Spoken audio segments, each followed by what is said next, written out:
evening, everyone. Myself, Anupati Shekhar, the City President of Devghar District, Jharkhand, of Vicky Water Resource Council, welcome you all on behalf of Monday Munching, Musing with Women for Water.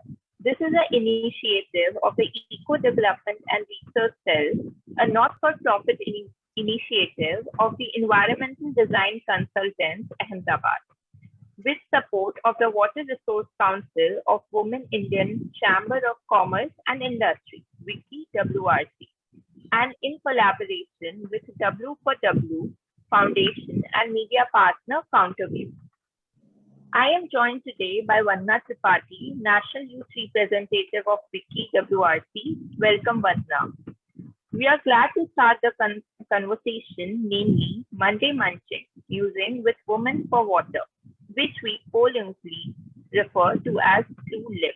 Among us, aim to share the worries and wisdom by the women, for the women, of the women in the water sector. In here, we hope to learn about the water endeavours, disciplined manner like a masterclass. Today, we are here to listen and know more about Simar Kohli, Women Indian Chamber of Commerce and Industry, Water Resource Council State President, Goa, and a water conservationist, entrepreneur, and media professional. She has been working in building communities for lake protection, designing awareness programs on water literacy, and curating mixed media art around water sustainability, justice, and equality through a platform she has founded, LIFETIDE. She is currently based in Goa and is working with Pollution Control Board to address Goa wastewater woes. Welcome, Simar. We are delighted to have this conversation with you. My first question, I will start with my question. So my first question would be, take us through your journey, how you stepped into water sector, your current role. Sorry? In the journey? I will repeat my question. Take us through your journey, how you stepped into water sector, and what is your current role?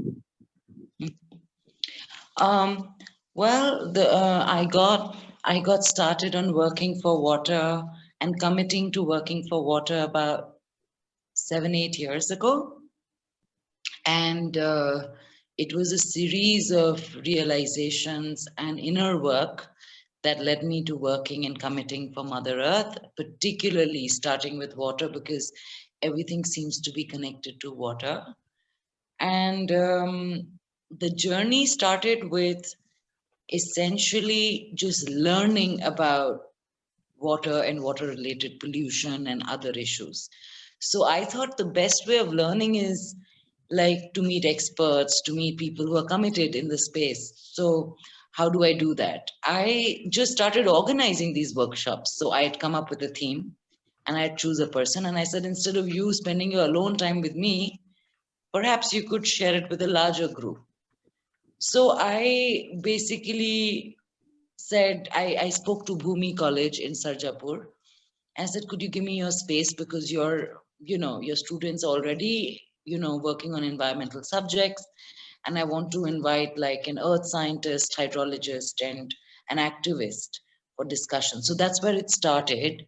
And I called it LIFETIDE because my flatmate at that point, she was reading this book, and she felt like, when we talk about nature and supernature and a lot of these magical, mystical things, that book was very well aligned to that kind of biological perspective on life.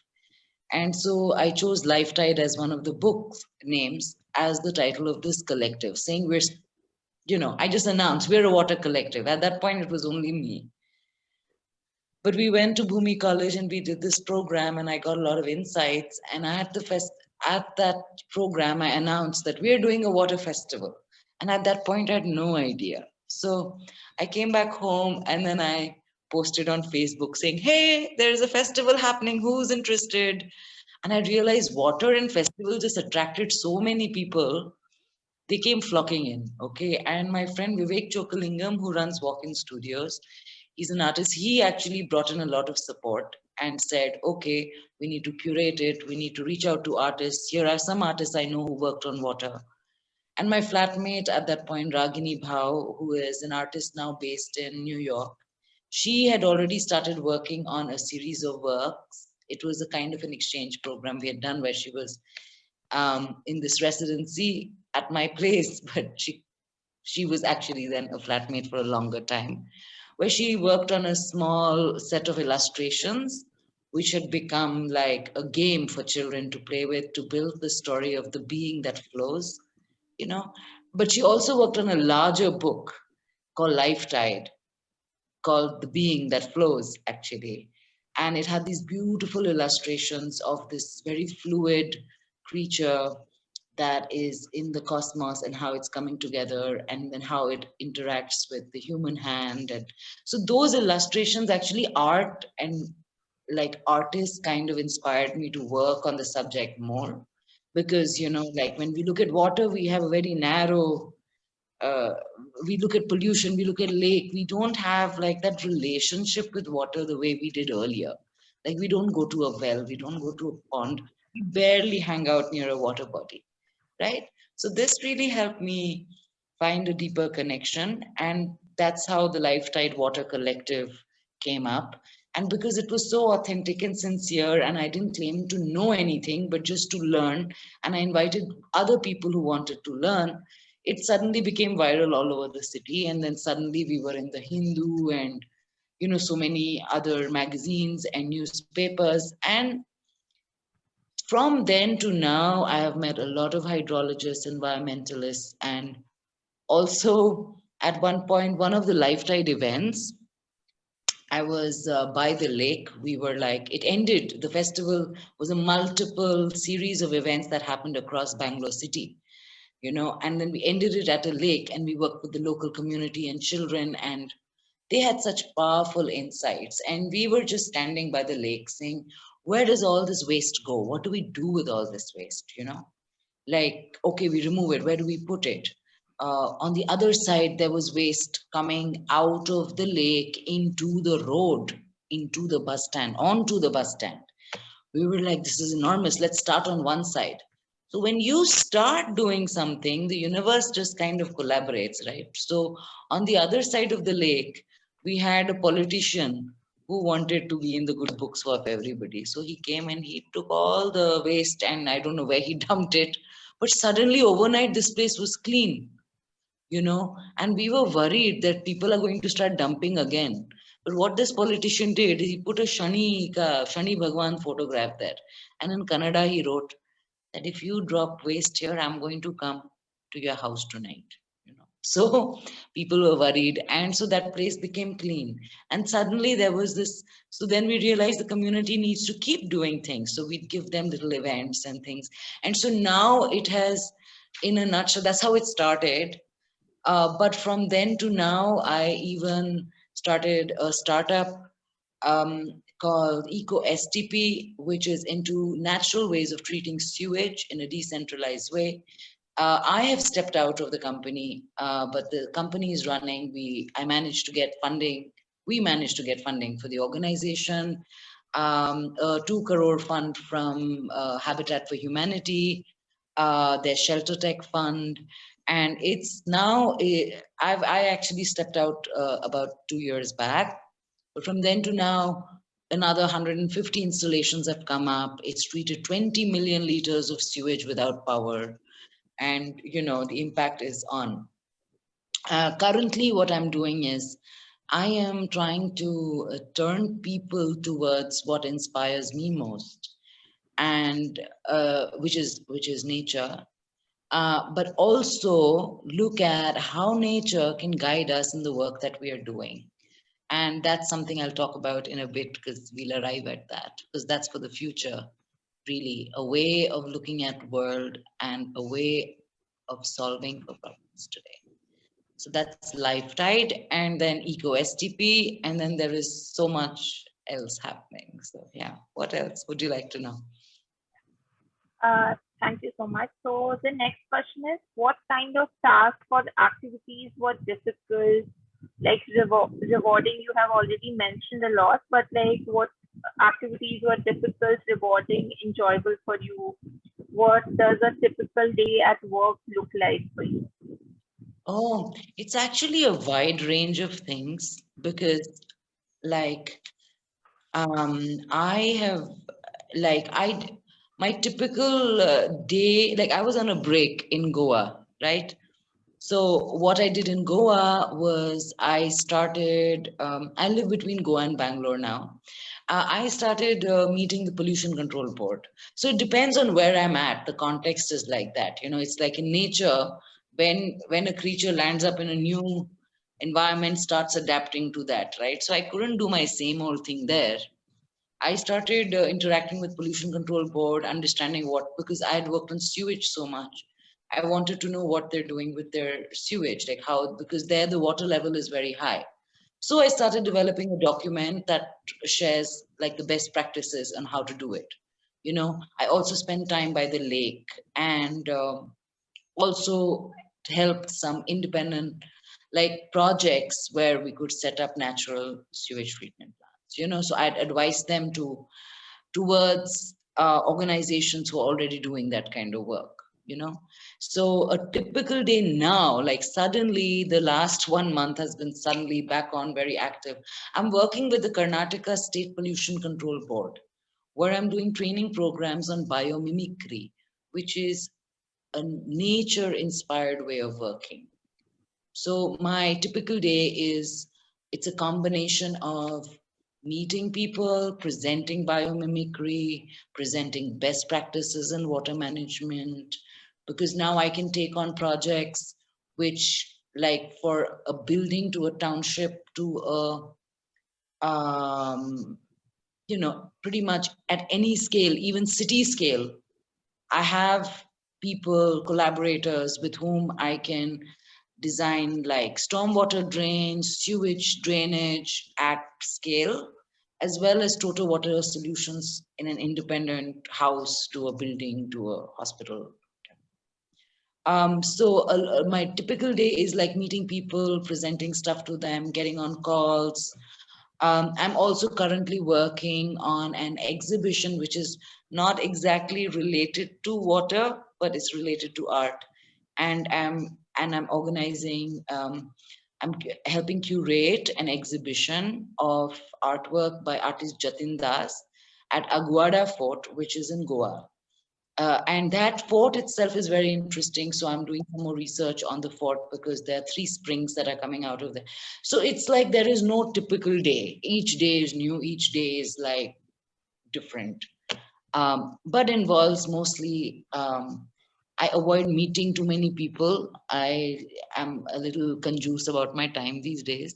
So I spend that time in reading and researching, and biomimicry is a vast subject. So I'm doing more of that. I would request Vanna ma'am to take over. Okay. Thank you, Anubhuti, for the wonderful interaction so far. And thank you, Simar, for being so candid about your journey so far. It's really an interesting ride. And definitely, it's the first time for me to know a little bit more about biomimicry. So thank you for giving that overview. I was quite intrigued by the fact when you mentioned that you are hopping on between the 2 cities, then you are meeting different stakeholders. You are by and large avoiding meeting people. But still, I believe that the way you described your work, it involves a lot of reading plus visits plus actual interaction with even with limited number of people. And I'm sure at home and swapping between 2 cities, it all can be a Herculean task. So how are you trying to find that balance between your work and personal life? Because that's a struggle which many women face. So if you can share some thoughts on that. Yeah, I think what really helped is like when you find work that you're passionate about, then you'll work 8 days a week and not feel the stress, you know. But at the same time, exertion does happen. So when I mean by shuffling, last 1 month has been slightly different, last 1 or 2 months. But otherwise, I stay put in one place for 2, 3 months, you Okay. know, and then move to the other. But now I think it's going to be a once a month I have to be in Okay. Karnataka. So what I tend to do now is, because now there is no life and work difference, right? But that is also problematic. So what I've done is I find some time in a week, perhaps a Sunday or like a Thursday or something, where I do nothing at all. Where the agenda, so then I can read some fiction, I try and read a little bit every night. And I don't know, I feel like the more I meditate and give time to my own growth, I'm finding more time. Like early mornings, for example, my lifestyle change, sleeping early and waking early has really helped. Because the morning hours between like 5 and 7 move so slowly, you can achieve so much in that time. If you're really like that high functioning, production driven, I feel like that's a new thing I found. And I think there's better control over things, and like you can really intend to, if you're clear on what you're solving for, you'll find solutions for it. Like, so if you know you're stressed, you'll find ways of relaxing. If you know you're not managing time, you'll find methods. Like I just brought on an intern recently. That's helping me organize things, and it's very enriching because I was lucky to find someone very sensitive, you Yeah. know, and we have a very clear and clean and authentic way of working.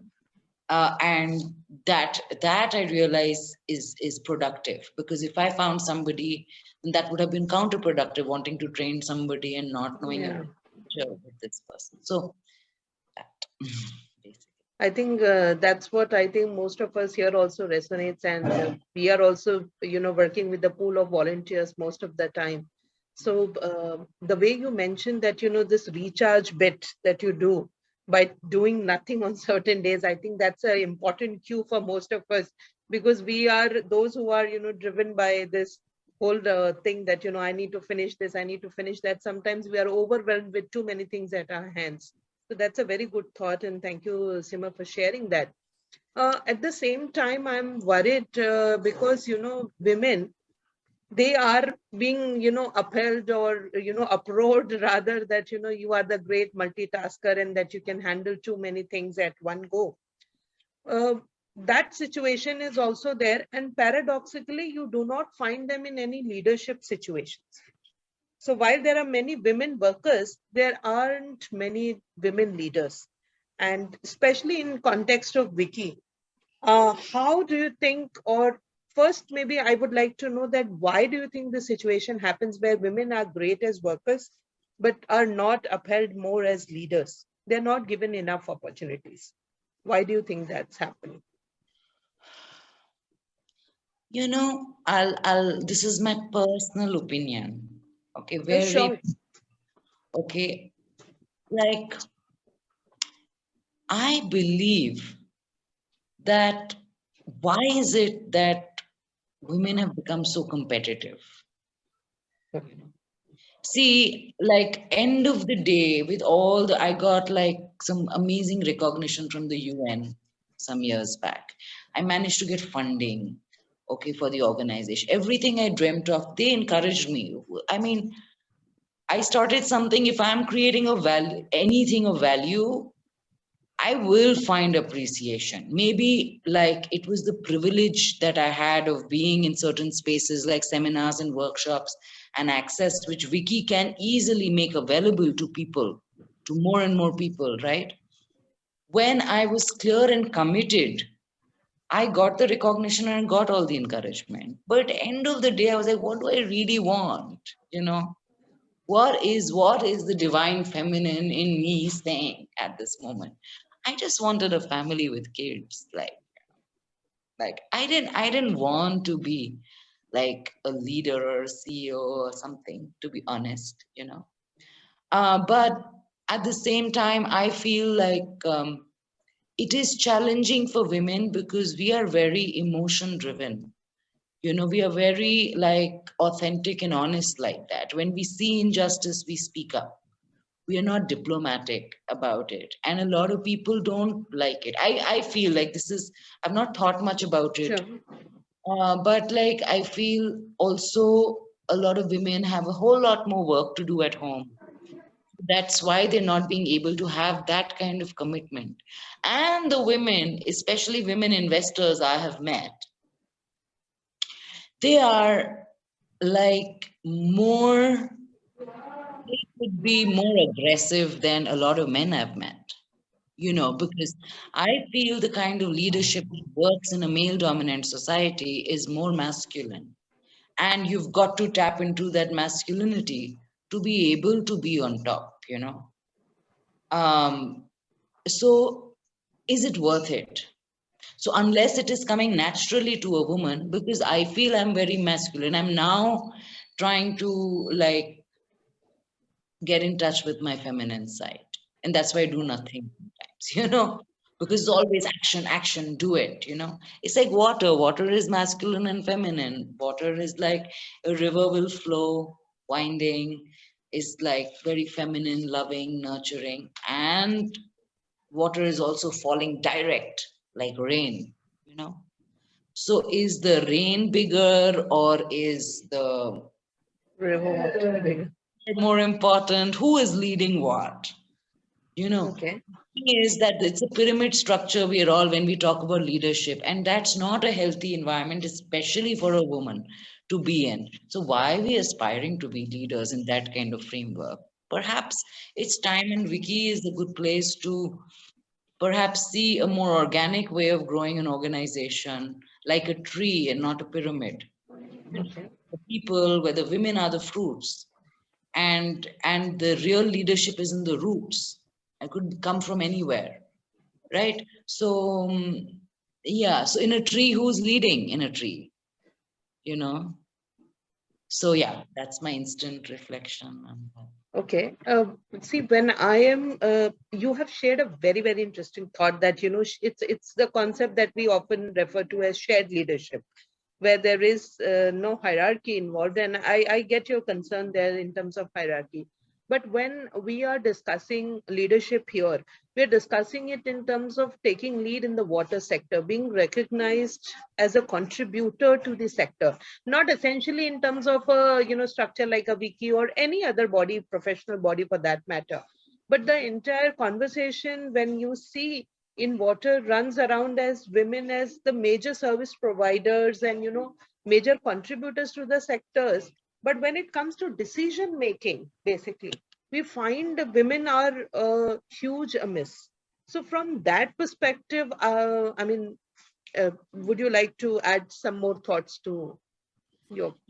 I feel, yeah, you're absolutely right. Now I get your question more. I get it better now that what about the women who are doing so much work? How do they get recognition? Right. How do they get the power to make decisions?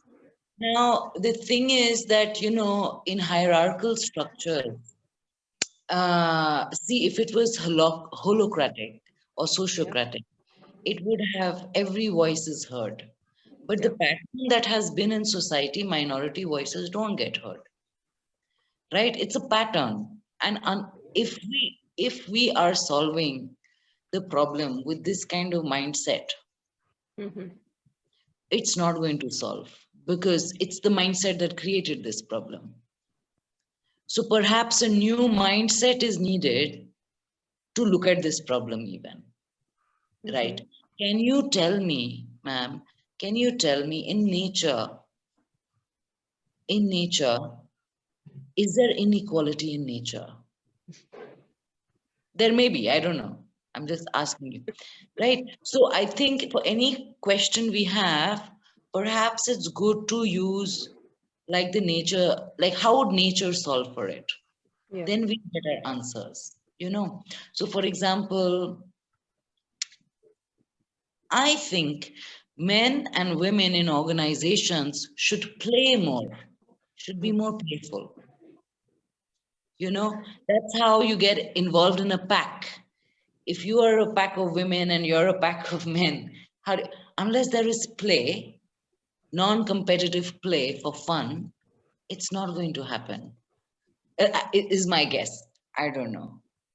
Right? If you look at social behavior in animals, so this is the immediate thing because In nature, women have, like, the female has very different role even, you know, or like a queen bee is working in a certain way and there's so many workers, but the difference there is what is good for the queen bee is good for the workers, is good for the hive, Okay. right? That's not there in nature, or that's not there in society, Mm-hmm. right? We are really driven by selfish ambition. So for a woman to be successful, I'm sorry for, like, you know, saying it like this, No, no.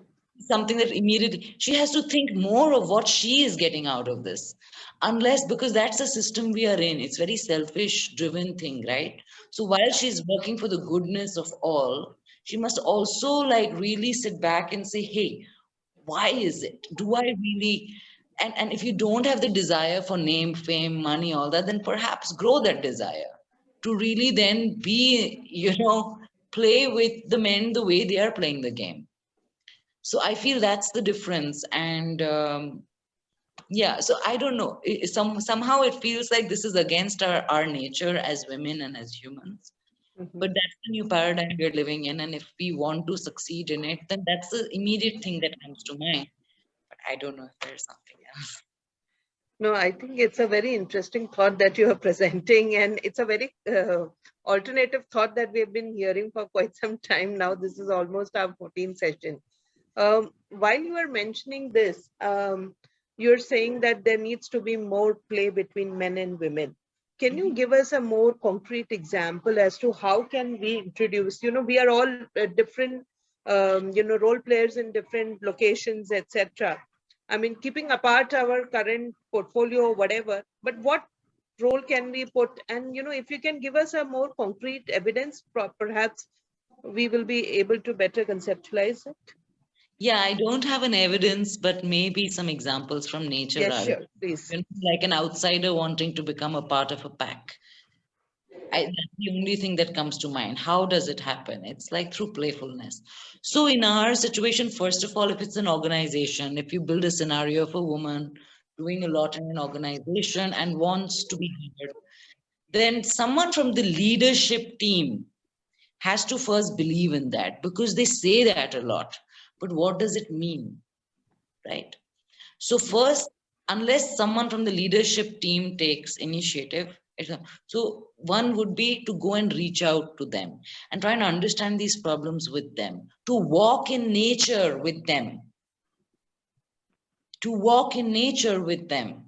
There is a human need. It's called biophilia. Our need to connect with nature. It is so amazing that we've easily neglected it. We talk about food, water, house, sex, all of that. We don't talk about the basic need to connect to nature. You know, so the more human we become, the more connected we are to ourselves and nature, the answers also immediately start coming. So first is to meet someone from the leadership team, talk to them. Okay, there are ways of talking also. There's a tool called neuro linguistic programming, which is very powerful. Basically, when you are in loggerheads with somebody and you don't know how to say it, there are better ways of saying it. There are better ways of being aware of your own mindset and thinking. You know, so how are we going to first be sure that we understood their point of view, and then, you know, so there's language, that is one. Then with the leadership team, come up with like cultural events which are fun, which are interactive, like imagine men women playing coco or musical chairs or something, you know, we always have fun. So playing that, and also looking at videos and looking at nature, and how there is, see, even in nature there is competition, right? In nature also there is decay, there is survival of the fittest, all that, but there is far more mutualism than there is of competition, right? So how can we work together, this idea of teamwork? And then as a final step in that event, bring up like insights on decision making tools, like how it is in nature, like sociocracy, right? So we are 10 of us, and we have to vote for something. 9 people say, this will happen even amongst women. Yeah, sure. Minority women will not be heard, right? So if we are 10 of us, instead of saying who is agreeing to this decision, we should consciously ask and genuinely ask for objections.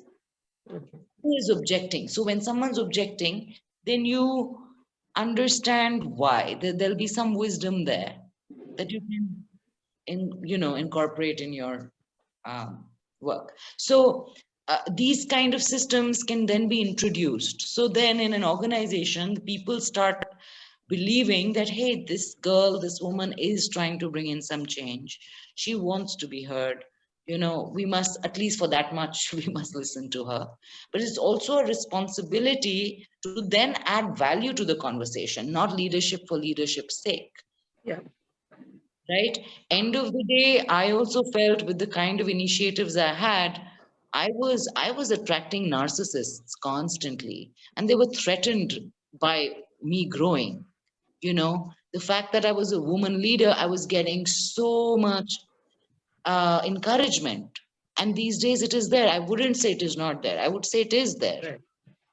It's like perhaps there should be a portal, where you go, you say, I'm so the work I'm doing, I want to grow, but be clear on what does that growth mean. Does it mean more money, more power to take decisions, then probably need a better organization, but also constantly working on yourself and improving yourself, your skills, how you can create value. That I think is essential. Wonderfully put, Simar, and thanks for bringing in that analogy with nature. I'm sure not only me, but audience also, when they will listen to your video, they will get a better idea or insights in terms of what you were really trying to say in terms of shared leadership and adopting these alternative processes and mechanisms to encourage more leadership. So Yeah.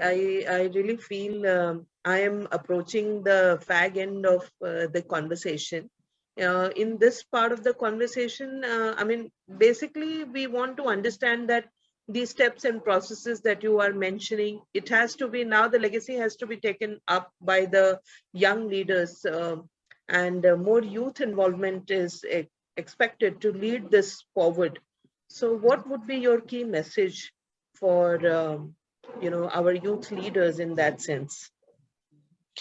I would say, like, one is mutual respect for our elders and for the ones younger to us. I think for men and women, the mutual respect is key to anything that we do.